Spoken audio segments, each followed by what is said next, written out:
그 서퍼 이렇게 서퍼라는 거는 이제 파도 타는 사람들, 한국말로 바꾸면 파도 타는 사람들이 좋아하는 그 장소가 이제 하와이의 카우아이라고 하는 그 비치인데 거기에서 태어난 한 여인이 있어요. 근데 1990년에 태어났는데 그 부모가 이제 서핑을 굉장히 좋아해서 부모 따라서 이제 서핑을 시작했습니다. 걷는 것보다 빨리 시작했다고 그러고 7살 때부터 서핑을 탔던 사람인데 이 사람의 꿈은 이제 커서 미국 국가대표가 돼서 서핑에서 금메달을 목에 거는 것이다. 이렇게 하고 열심을 다해서 했고 실제로 성적이 참 좋았다고 합니다. 그러다가 이제 13살 되었던 1990년, 죄송합니다. 2003년 10월 31일에 자기 친구 가정하고 함께 서핑을 하다가 이제 상어를 만났죠. 그래서 영어로 타이거 상어라고 부를 뻔했어요. 타이거 샤크. 그러니까 한국말로는 뱀상어, 영어로 타이거 샤크인데 이 타이거 샤크를 만났는데 길이가 14푸트예요. 그러니까 이제 저희가 미터로 쉽게 바꿔드리면 4.3m.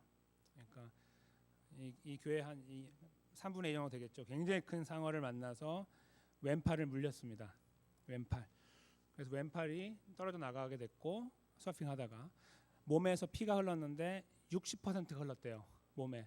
그러니까 이제 조금 더 흐르면 죽잖아요. 그래서 이제 의사들이 치료하면서 7일 동안 급한 트리트먼트를 했는데 혈관 공급하고 뭐 이렇게 했는데 이 사람이 살아난 거는 기적이었다. 이렇게 이제 말을 해요. 그 정도로 죽다가 살아난 사람이 된 거예요. 여기 지금 제가 사진을 하나 실어놨는데 왼팔이 없죠.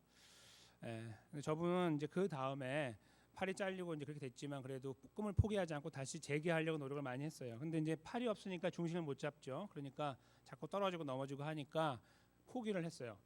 그러다가 태국에서 쓰나미가 한번 몰려온 적이 있었죠. 그때 거기에 구호 돕기 위해서 거기에 참가를 했어요. 팔이 없는데도 갔다가 무엇을 봤을까요? 자기보다 더 어려운 사람을 본 거예요.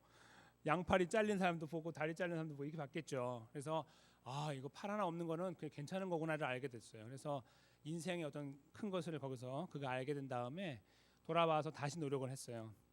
가족의 도움을 받고 여러 가지 이제 이 서브 보드도 좀 바꾸고 특별한 걸로 그렇게 노력해가지고 어떻게 됐을까요?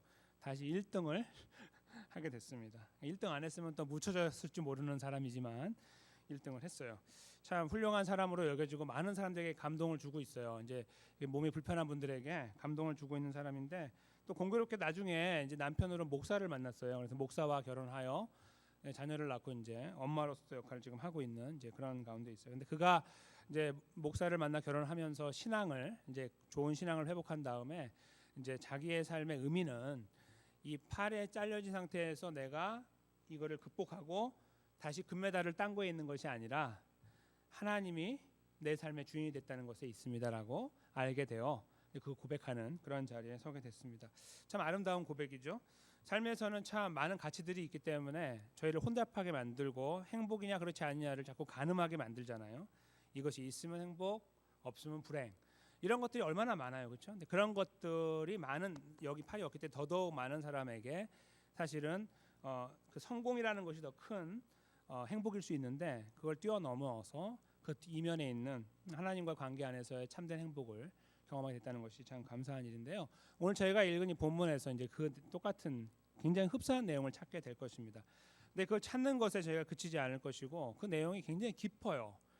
굉장히 깊어요. 그래서 제가 그 깊은 내용을 최대한 저희가 이렇게 그 시간 안에 함께 헤아리는 시간을 가지려고 합니다. 그것이 저에게 어떤 또 의미가 있을까요? 그것도 저희가 기대하는 마음으로 이 말씀 안으로 잠시 들어가겠습니다.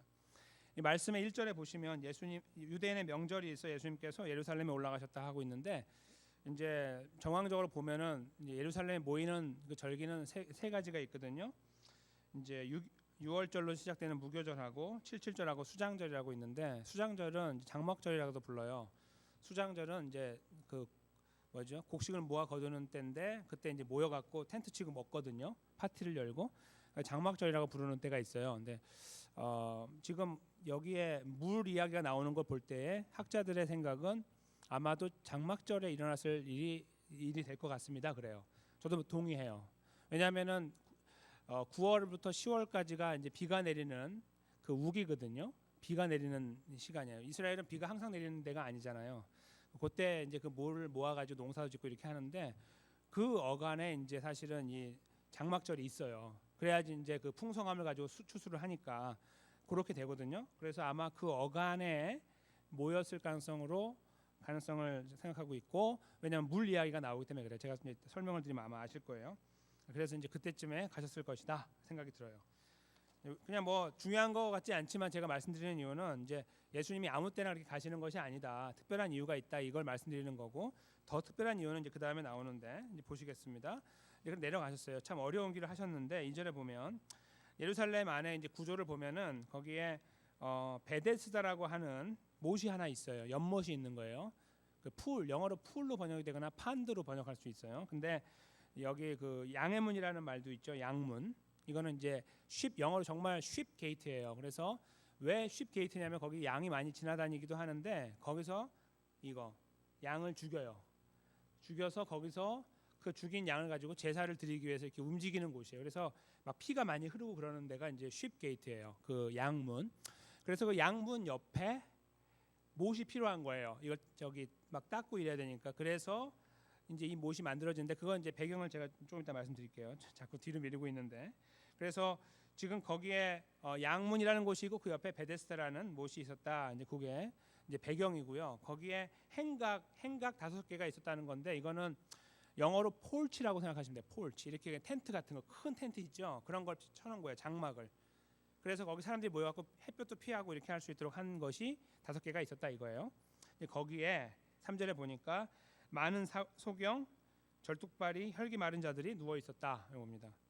그러니까 지금 여기 보면 이 소경, 절뚝발이, 혈기 마른 자들은 거동이 쉬운 자들입니까? 어려운 자들입니까? 어려운 자들이죠. 이제 저기 소경은 앞이 안 보이니까 몸이 성해도 움직이기가 힘든 분이고요. 절뚝발이는 이제 눈이 성해도 다리 때문에 힘든 분이고, 혈기 마른 자도 마찬가지로 걷는데 행동하는데 지장이 있어요. 이게 근육이 마르고 되기 때문에 그런 문제가 있는 분들이에요. 거기에 이제 모여 계시는데 영어 성경에 보면 NIV나 이제 뭐 저는 ESV를 보는데 그 성경에 보면 verse 4가 없어요. 4절이 없어요.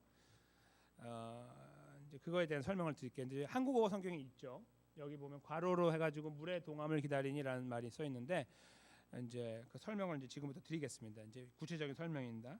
물의 동함을 기다리니 물이 왜 동하는 게 중요하냐? 4절에 보시면요. 이는 천사가 가끔 못에 내려와 물을 동하게 하는데 동한 후에 먼저 들어가는 자는 어떤 병에 걸렸든지 낫게 되밀어라. 아하. 이 괄호가 딱 여기 있는데 이유를 알았어요. 왜 모여요? 나으려고 거기에 모이는 건데 어떻게 하면 나아요? 굉장히 힘들어요. 이게 준비하고 있다가 천사가 내려와서 물이 동하면 확 들어가야 돼요. 그러면은 낫는 거예요. 1번만 딱. 다시 말하면 1등만 기억되는 거예요. 2등도 안 돼. 1등만. 정말 힘들죠. 가뜩이나 생존 경제는 힘든데 아픈 사람까지 이렇게 힘들게 만들어요. 왜 이런 것이 가능했을까요? 이제 질문이 생기시죠. 제가 성경을 옛날에 어렸을 때 읽을 때 이 부분을 이해를 못했어요. 도무지 이해가 안 되는 거예요. 이런 일이 있으면은 예수님 무슨 말씀하셨을 텐데 분명히, 그렇죠? 그리고 다른 곳에도 이해가 돼야 되는데 여기만 나와 있고 괄호로 딱 돼 있단 말이에요. 이렇게. 그래서 이거는 도대체 뭔가, 이게 진짜였나, 사실인가? 뭐 이런 생각을 많이 했었는데 이제 성인이 되고 목사가 되니까 마음껏 연구할 수 있었잖아요. 그래서 쭉쭉 파헤쳐 봤어요. 막 삽으로 파듯이 팠습니다. 그래서 이 베데스다에 대해서 이제 연구를 많이 했는데요. 이 괄호는 이런 의미 때문에 여기 괄호가 돼 있는 거예요. 뭐냐면 사람들이 그렇게 믿었다 그런 말이에요. 그래서 현대인의 성경 있잖아요. 성경 중에 현대인의 성경이라고 있어요. 현대인의 성경은요, 그 마지막 부분을 이렇게 마무리를 합니다. 그 물이 움직일 때 제일 먼저 들어가는 사람은 무슨 병에 걸렸든지 다 낫는다는 말이 전해져 오기 때문이었다. 이렇게 쓰고 있어요. 이게 정확한 겁니다. 지금 저희 성경에는요, 그렇게 되면 누구든지 낫게 되밀어라라고 사실처럼 말했잖아요. 이것이 사실이 아니에요. 왜 사실이 아닌지 제가 말씀을 드리겠습니다. 그럼 왜 사람들이 여기 모여 있나? 이 못이 만들어진 배경을 말씀드리면 예수님 오시기 한 150년 전에, BC 150년쯤에 이제 이스라엘 사람들 안에 반란이 일어난 적이 있어요. 그들이 이제 국가의 그 주권을 다 상실해 버리고요. 이제 누가 지배하고 있었냐면 당시에 그리스가 지배했어요. 알렉산더 대왕 아시죠? 알렉산더 대왕이 세운 그리스 왕국이 제국이 당시에 나눠졌지만 그러나 그 이제 장수들에 나눠진 그 나라가 이제 계속해서 존재하고 있었어요. 그래서 이스라엘은 그 장수 중에 한 명 밑에서 고통을 받고 있었어요. 근데 그것을 극복하기 위해서 이스라엘 사람 중에 마캅이라고 하는 사람이 군대를 일으켜서 전쟁을 했어요. 근데 요새를 되게 좋은 장소에 잘 정했어요. 높은 데다가 해가지고 전쟁하다가 지쳐갖고 떠났어요. 게임이 안 돼갖고 높은 데다 이렇게 해놔가지고 그래서 승리를 해가지고 독립을 하게 됐어요. 이스라엘에. 기쁘죠. 그러니까 이 마캅이라는 사람이 우리 하나님께 제사 드리자 이렇게 한 거예요. 그래서 이제 승리를 자축하기 위해서 다 사람들이 모여가지고 막 양을 계속 잡은 거예요. 양을.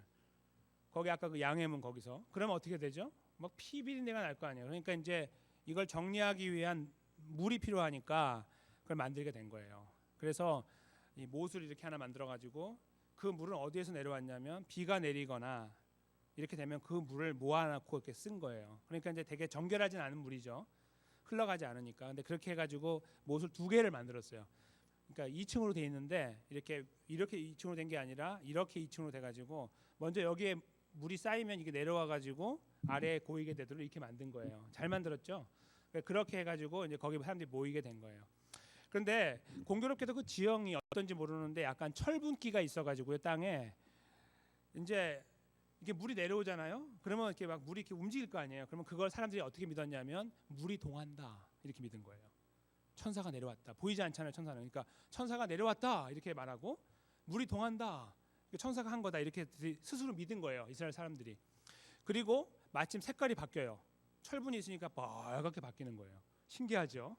그러니까 물이 내려와서 들어오면 볼겋게 물이 올라오는 거예요. 이야, 이거 뭐 특별한 물인 것 같다 이거죠. 그리고 실제로 철분이 몸에 이렇게 들어가면 몸에 닿으면은 저희가 이렇게 힐링되는 경우가 많이 있다고 그래요. 피부병 같은 경우. 그러니까 이제 실제로 그런 사람들이 몇 명 나왔겠죠. 거기 물 대봐 거기 나 이런 말들. 그런 것들이 빙빙 돌다 보니까 이것이 정례화가 된 거예요. 한 150년 흘러오다 보니까. 그래서 여기에서도 지금 예수님은 그거 전혀 아랑곳하지 않는 이유가 그거예요. 이거는 관심이 없으신 거고. 근데 이걸 여기 기록하지 않으면 문제가 오늘 본문이 이해가 안 되는 거예요. 왜? 예수님이 거기 갔으며 이 사람은 왜 여기 있지? 이런 거잖아요. 이해가 안 되는 거잖아요. 그래서 이 내용을 쓰기 위해서 괄호 안에 그 들려오는 그들 안에 흐르고 있는 전설을 여기다 기록해 놓은 것입니다. 그들이 믿고 있는 이야기였죠. 실제로 천사가 내려온 것이 아니라 그런 지형적인 상황들 때문에 이루어지는 일들, 그리고 실제로 한두 명의 피부병 환자들이 나았을 수 있는 일들 때문이고요. 또 하나는요.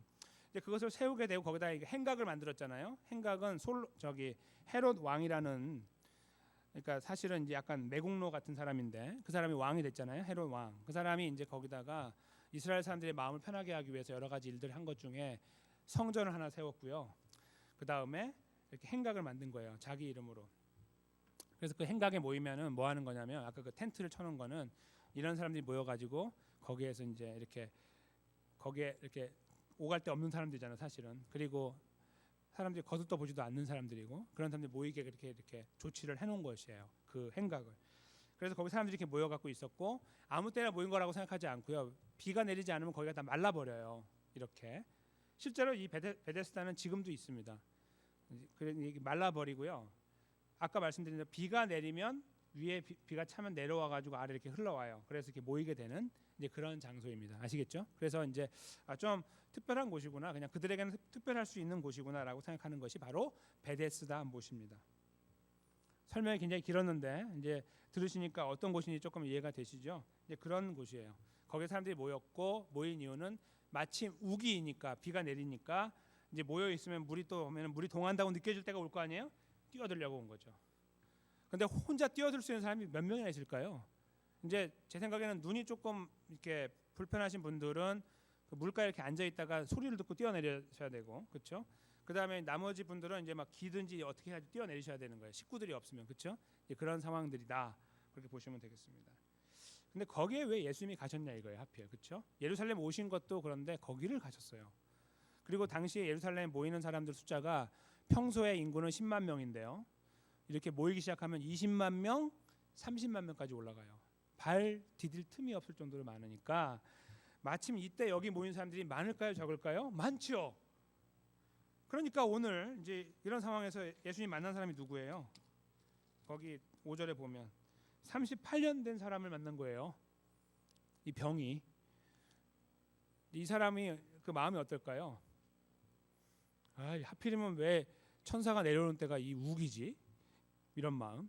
사람들이 좀 없을 때 내려와야 내가 뛰어드는데 이런 마음 가졌을지 모르겠죠. 이제 그거는요, 그 다음 분위기를 보면 알 수 있어요. 이 사람 마음이 어떤지. 그 사람이 와 있었어요. 그래서 거기에 예수님이 가셨어요. 예수님 말씀을 보실까요? 6절에 아주 심플하죠.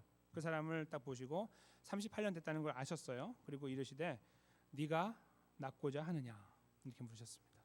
그러면 대답이 뭐야 될까요? 네. 영어로 yes please 아니면 괜찮습니다. 영어로 no thank you 이러면 되죠. 둘 중에 하나만 나오면 되잖아요. 근데 이 병자가 하는 대답을 보세요. 그가 대답하되 주여 물이 동할 때 나를 못에 넣어줄 사람이 없어 내가 가는 동안에 다른 사람이 먼저 내려갑니다. 대답이 이상하지 않으세요? 이게 맞는 대답인가요? 아니죠. 이런 대답은 지금 할 필요가 없어요. 너 왜 여기 있니? 그렇게 말했을 때 하거나 너 힘들지? 뭐 이렇게 말하면 그때 하면 되는 대답인데 툭 건드리니까 확 터져 나온 거예요. 안에서. 이게 무엇을 말할까요? 분노예요. 분노. 그동안에 쌓였던 분노예요. 38년 동안 억눌려 있던 분노. 하필이면 사람들이 이때 많이 몰려서 나는 움직이지도 못하는데 다 먼저 뛰어 들어가는 저 못. 그거에 대한 분노인 거야. 사람들에 대한 분노. 자기를 좀 집어서 던져줄 수 있는 사람이 있으면 좋으련만 여기 보니까 물이 동할 때 나를 못에 넣어줄 사람이 없어서 내가 이 모양 이 꼴로 지금까지 살고 있습니다. 이겁니다. 이 사람의 그 마음이 이렇게 헤아려지십니까? 예수님이 어떻게 고쳐줄까 말까? 그것도 아니라 낫고 싶니? 고쳐줄까? 이렇게 물어보신 건데 거기에 다짜고짜 이렇게 말하는 거예요. 잘 걸렸다 예수님 딱 한 거죠. 근데 예수님이라고는 몰라요. 그래서 주여 그냥 부르는 거예요. 영어로 Sir 그냥 이렇게 부른다고요. 그러니까 누군가 와가지고 말 걸고 있는데 기분 나쁘죠. 지금 저기 앞에 보고 있어야 되는데 말을 걸어요. 뭐? 낫게 해줘? 이렇게 하고 있는 거죠. 그러면서 하는 말이 그거에 대한 대답이 아니라 제가 저기 들어가려고 지금까지 기다렸는데 나를 못에 넣어줄 사람이 없습니다. 분노가 치밀어 올라오는 거예요. 이렇게. 내가 가는 동안 다른 사람이 먼저 내려갑니다. 여기 좀 이제 성경에 기록됐으니까 이렇게 나오겠죠. 한국말로 하면 막 쌍욕을 했을 수도 있고요. 그 다음에 막 얼굴이 붉고 울그락불그락 할 수 있어요. 막 그렇게 눈을 부라리고 말할 수도 있고요.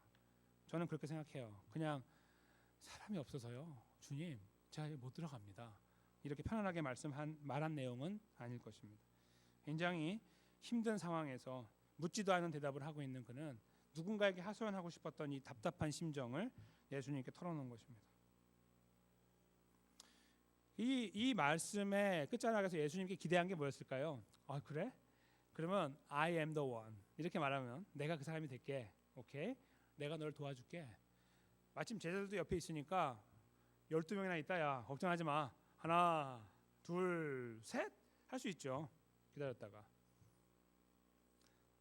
예수님께서 그 사람은 뭐라고 했어요? 예스 노도 안 했잖아요. 근데 8절에 보세요. 갑자기 훅 들어오시는 거예요. 오늘날로 보면 일어나 내 자리를 들고 걸어가라 하셨습니다. 지금 이 사람의 관심과 관점은 예수님께 있지도 않고 이런 거에 있지도 않아요. 근데 예수님이 동의도 구하지 않는 가운데 네 자리 일어나서 먼저 네 자리를 들고 걸어가라 이렇게 했습니다. 그러면 그 사람이 갈 때 이거를 메고 가겠죠. 이게 무슨 동사인 줄 아세요? 세 가지 동사가. 이거는 이 치료는 완벽한 치료다 하는 것을 말하는 거예요. 먼저 본인이 일어나니까 사람들이 우와 이러겠죠. 근데 그냥 혼자 가요. 그래도 우와 이러겠죠. 그런데 사람들이 멀리 있는 사람들 알까요? 모르죠. 벳세다 못에 있는 사람들만 알아요. 우와 박수 치지만 지나가면 나중에 그 사람이 누군지 어떻게 알아요? 원래 걷는 사람인지 아니면 처음에 그런 사람인지 모른단 말이에요. 그러니까 이걸 갖고 가야 돼. 자기 침대를 들고 가야 들어야 알아요. 아, 이 사람 원래 문제 있는 사람이었구나 알죠. 그다음에 그걸 걸어가야 아 완전하게 나았구나를 아는 거예요. 그래서 이 세 가지 동사로 예수님 명령을 내리신 겁니다. 그래서 그렇게 9절에 보니 그렇게 걸어가게 되었더라라고 본문이 쓰고 있습니다. 이건 원래는 18절까지 읽어서 전체를 다 저희가 이해해야 되지만 오늘 저는 이 앞부분만을 가지고 말씀을 잠깐 나누려고 합니다. 이 못에 대해 집중하기 때문입니다. 제가 잠깐 말씀드린 바로 그 내용처럼 이 병자는 그의 관심이 어디에 집중되어 있었냐면 못에 있었습니다. 베데스다 못, 그렇죠? 그리고 그의 관심은 그저 베데스다 못이라는 장소가 아니라 거기에 만약에 내가 발을 담그면 제일 먼저 그러면 내가 갖고 있는 병이 낫게 된다라는 믿음, 일종의 믿음을 그가 가지고 있었습니다. 그리고 그는 물이 동할 때것 같은 느낌이 들 때 그 자리에 누군가의 힘을 들여서 왔거나 아니면 그곳에 계속 거기에 계속 살던 사람일 수도 있을 것입니다. 근데 그의 관심은 거기에서 항상 벗어나지 않았던 것이죠. 그가 갖고 있는 유일한 해결책, 자기 문제, 가장 불행하게 만든 자기의 이 문제를 해결하는 유일한 해결책으로 그 어떤 것도 어떤 의사도 아니라 바로 저기 그 못에 들어가는 것에 있다는 것을 그가 알았습니다. 아까 제가 그 못에 대한 설명 끝자락에 한 가지 설명드리다 만 부분이 있는데요. 그 못의 그 물 있잖아요. 그 왜 물 옆에 그런 행각을 세워놓고 사람들이 의료 행위를 이렇게 한다고 믿었고 했냐면 그리스의 그 이제 신화를 바탕으로 이제 그들이 믿는 것이 병을 낫게 하는 방법으로 물을 두었어요. 물, 무슨 기름 이런 게 아니라 물로 상처를 씻는 것이 최고의 그 힐링 방법이었다고 믿었어요. 그 제가 잠깐 말씀드리겠습니다. 그 사람의 이름이 아스클레피오스라는 사람인데 이 사람이 이제 예수님 오시기 한 6세기 정도 전인 사람이에요. 근데 이 사람이 이 주장을 하면서 그리스 신전이 이렇게 있으면 그 옆에다가 그런 것들을 만들었어요. 텐트를. 그리고 물이 흐르게 해가지고 사람들이 거기서 이렇게 치료를 받도록 하는 일을 한 거예요. 그러면 어떻게 사람들이 믿을까요? 그리스의 신이 자기를 치료한다고 믿겠죠. 신전에서 나오는 물에서 씻어지니까. 근데 그 사람의 신조는 물이 신은 낫게 한다라는 거였어요. 그래서 그것을 그대로 가져왔다고 볼 수 있습니다. 그러니까 이제 요즘으로 하면은 스파 이런 거죠. 베데스다 스파 이렇게 생각하시면 되겠습니다. 그렇게 이제 인식을 했다고 보면 되겠죠. 근데 그 사람이 거기에서 그 베데스다 스파를 바라보면서 생각하는 거는 내가 저기에만 들어가면 내 모든 인생의 문제가 해결되는데 이렇게 생각했겠죠. 그에게서 가장 큰 문제는 먹고 사는 문제가 아니라 이 병이 나아야 되는 것이니까요. 그리고 그는 주님이 물어보는 것도 관심 없었습니다.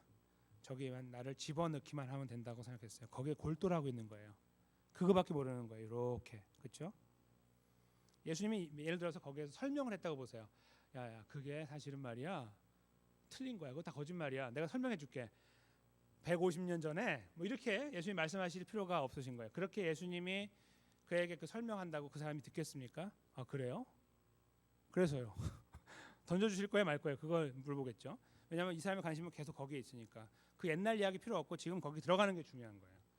그 사람의 심정을 헤아려 보세요 한번. 그거에 모든 걸 걸고 있는, 목숨을 걸고 있는 이제 그런 상태. 그때 예수님이 하는 방법은 설명이 아니라 결국은 치료를 통해서 하신 거였습니다. 그냥 일단 낫게 한 거예요. 나중에 알겠죠? 뭘 알아요? 나중에 뭘 합니까? 예수님이 이래서 나를 낫게 하셨구나. 이것밖에 없었구나. 내가 그때는 말씀해도 못 알아들으니까 나를 이렇게 낫게 하셨구나. 내가 먼 훗날 예수님이 나를 낫게 하신 것을 믿고 감사하는 마음을 갖도록 하기 위함이었구나. 이것을 그가 알도록 예수님은 그때 당시에 나를 찬양해라. 알았지? 내가 너를 낫게 할 테니까. 그런 거 요구하지 않으시고 그냥 그에게 오셔서 그를 낫게 해버리신 거예요. 그의 인생은 바뀌어져 버렸습니다. 어떤 방법으로요? 물을 물속에 집어 던졌어요? 그래 너 원하는 게 그거냐? 알았다. 던져주면은 낫겠습니까? 안 낫겠습니까? 안 낫죠. 제가 말씀드렸잖아요. 전설이라고. 그 전설에 자기 모든 걸 걸고 가는 거예요. 진짜가 아닌 전설, 가짜 이야기 안에 자기 인생을 걸고 살고 있는 38년 된 병자가 저희들에게 무엇을 말하고 있을까요?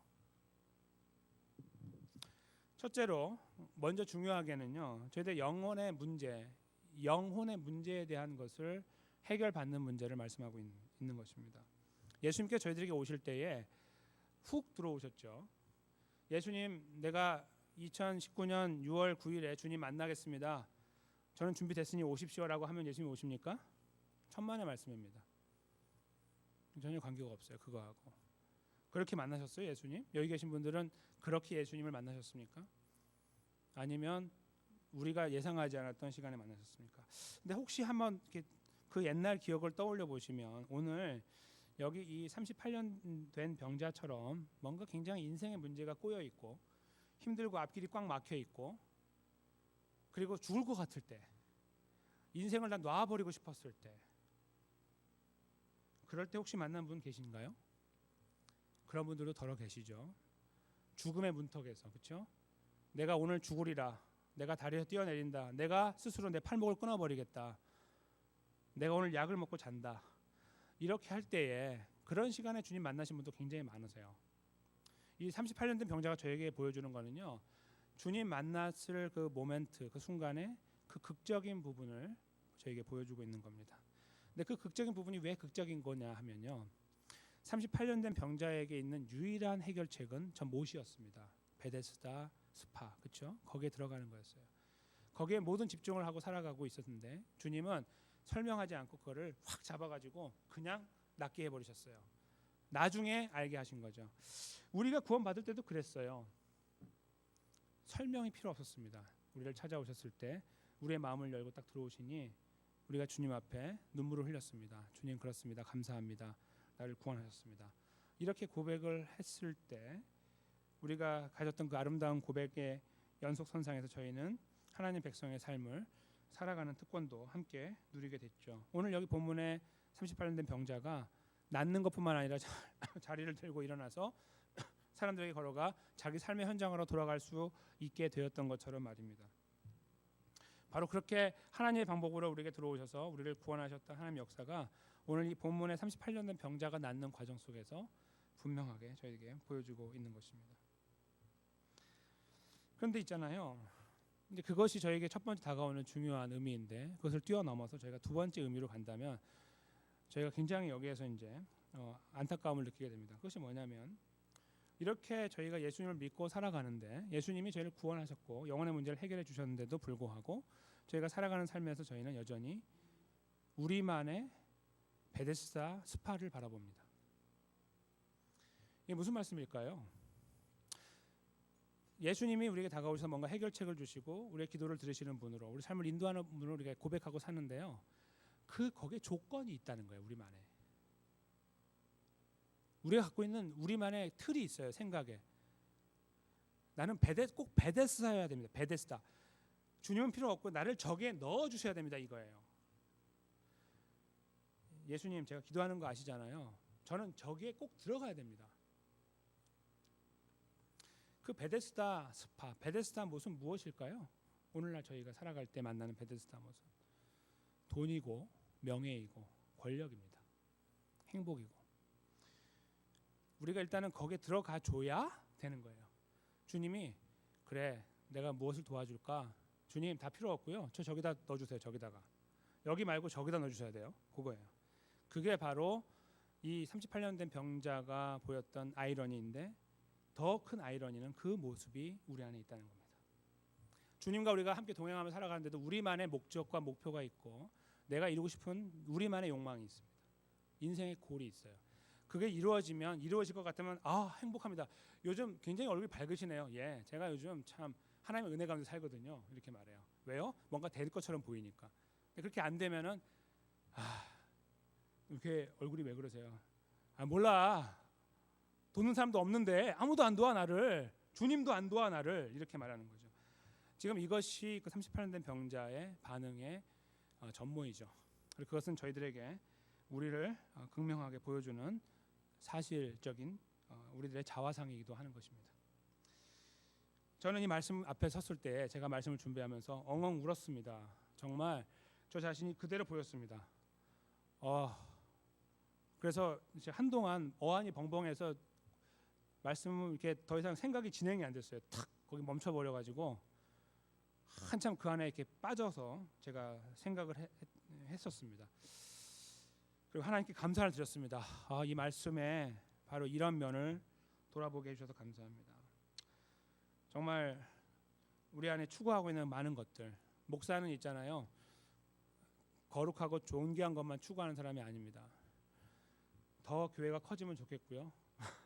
더 교회가 경제적으로 힘이 있으면 좋겠고, 그래서 이성훈 목사 그분 한번 목사님 만나 뵐 수 있을까요? 사람들이 예약을 하고 만나고 막 이런 거 있잖아요. 막 리스트가 쫙 있고 그런 거 다 원하고 살아요. 어떤 목사건 정도의 차이가 있는 거죠.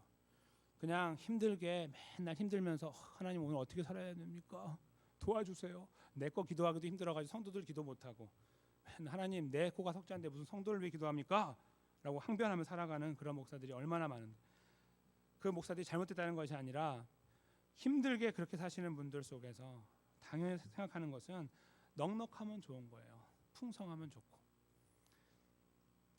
저 자신이 이렇게 보이는 거예요.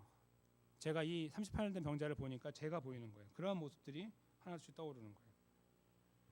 그리고 있잖아요. 이게 누가 나를 좀 도와주면 좋은데 있잖아요. 혼자 가는 것 같은 느낌이 들 때 하나님의 저는 왜 맨날 혼자입니까? 막 이렇게 왜 저 혼자 기도해야 됩니까? 하나님 막 이러고 그런 거 할 때 그런 것들이 지금 제가 갖고 있는 혼자만의 베데스다 연못인 거예요. 하나님 저 저기 가야 되는데 왜 저에게 왜 이것이 없습니다는 바로 제가 저기 가야 되는데 왜 저는 안 가고 있습니까? 못 갑니까? 다른 사람들은 다 갖고 있는데 왜 나는 없습니까? 이겁니다. 저 사람들 저렇게 많은데 저 목사는 저렇게 많은데 내 친구들이 이렇게 되는데 왜 이겁니까? 라고 말하는 거예요. 그게 바로 38년 된 병자가 낫기를 원하느냐? 다 집어치우세요 하나님.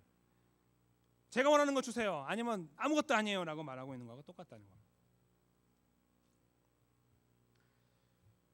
막 그런 상황들을 보면은 막 피가 거꾸로 솟는 것 같고 그렇죠? 남은 왜 저렇게 잘 되지? 나는 왜 이 모양이지? 저 사람은 왜 이렇게 조금만 해도 잘 되는 것처럼 보이고 맨날 이렇게 행복해 보이는데 나는 왜 이렇게 여기서 쪼그리고 앉아있지?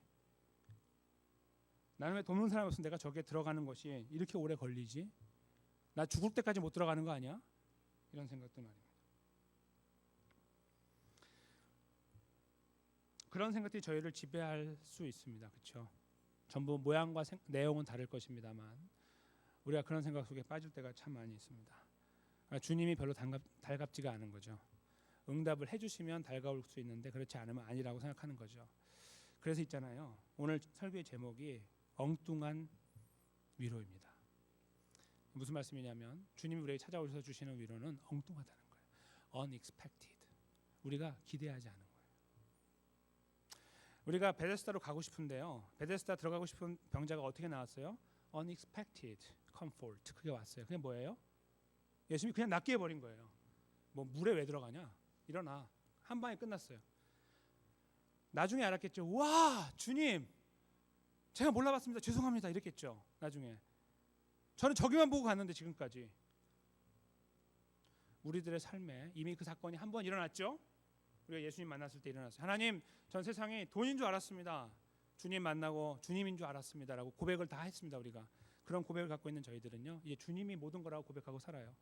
그런데 맹걸요 아침에 눈을 뜨면 아니에요. 계속 보이는 것은 계속 나만의 또 다른 베데스다 연못이 보이는 거예요.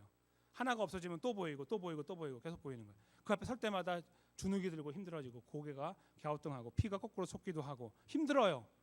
주님의 은혜가 내 피에 흐르지 않아요.